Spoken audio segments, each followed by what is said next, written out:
Before this, I'm in full disclosure what I was. I was an ex-crack addict, an ex-addict, and I said, when God set me free of that, I wanted everyone in this country to get off addiction, get out of addiction, get to Jesus. And one of the things going on right now, we're in the greatest revival for Jesus Christ in history, because you don't look to God when things are going good. It's usually when things are going pretty bad. But I'm here to tell you, when I was on that Rose Garden stage and I said, we pray for grace, God gave us grace for such a time as this. And people say, Mike, this doesn't feel like grace.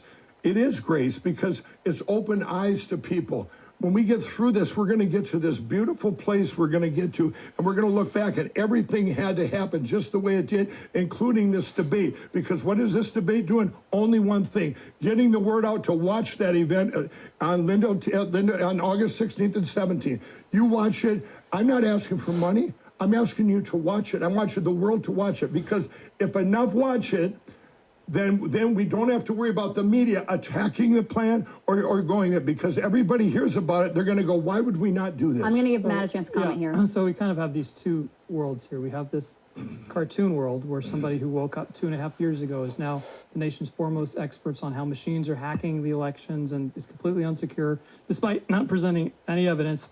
And then you have the real world, where I live. Why do you say not presenting any evidence? What's the matter with you? All these elected officials, these leaders in the movement, leaders in the party, people who've won elections, people who've been on the front lines. I actually, going all the way back to the year 2000, I was at the RNC where we were fighting in Florida after the election, because it was also very close, and trying to identify illegal ballots, trying to secure that. So I've been at this for an incredibly long time. But I think I think there's a bigger problem in our party right now too, that I think we're learning about a little bit here, is that he made a couple of points about, he's spending millions of his own dollars, right? And I'm not personally wealthy. I actually take a salary from Look Ahead America. It's on this 990 form. My salary is about $55,000 a year, and that's fine. If I got every dollar we get more that we raise, then that means I can hire more field organizers to go to doors in Virginia, right? So Look Ahead is definitely not a moneymaker for me, but it reminds me of I took a trip to the middle of the country to visit a major dollar donor, okay? And this was a well-known major dollar donor. And there were many other elected officials there who were trying to raise money from him. I was there with a client who was trying to get a contribution from him. And what was interesting is that this donor had a fixation on an issue, right? And his issue was that the public needs to understand. We need Tucker Carlson to do a segment on the fact that we're a republic, not a democracy, okay? And while most people in that room, the elected officials on the stump, etc., they never talk about that issue. It's a million. Now, he's right. I agree with him completely, right? I agree with the principle behind it. But that's where his fixation was. It wasn't on any of the urgent things, but that was what his fixation was. And because he was the guy that controlled the purse and the money, everybody in the room, suddenly they were all enthusiasts for that argument. Enthusiasts for, yeah, we should teach that in the schools. Yeah, I'll talk to Tucker's producer. We'll get it on. All these kinds of things. Why? Because they need to satisfy the donor's interest. So here we have a case where somebody who I don't think would be taken seriously, but anywhere else in the country would be just some guy on the bar stool dismissed as a lunatic, has all this attention. Why? Because he has the ability to write $1 million checks.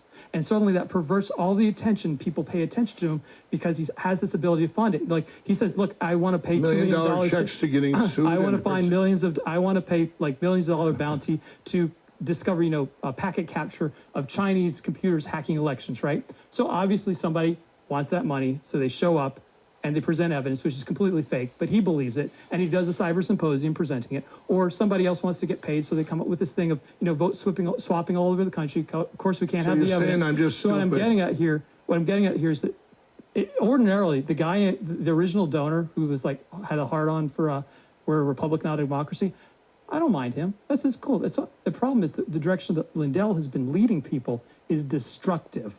It's destructive to our objectives. It's destructive to our agenda. I wish we had a counterpart like him on the other side telling their people that, it's all rigged. The machines are going to steal your votes. The chain of custody issues. That's why you can't vote in the easiest way possible. You must vote in the most difficult possible way on election day by driving to the polling place. I wish we had somebody like him on the other side. But this is what we're stuck with. So look, I'm asking you people, stay out of cartoon world. Come with me in the real world. Come with me with President Trump and Marjorie Taylor Greene and Scott Pressler and Mark Fincham and even Matt DePerno, and join us in this effort to get more of our people who would otherwise not vote, to cast that early ballot, to sign up for absentee ballot, to harvest their ballot where it's legal. Join us in the rural world and stay out of cartoon world. Gentlemen,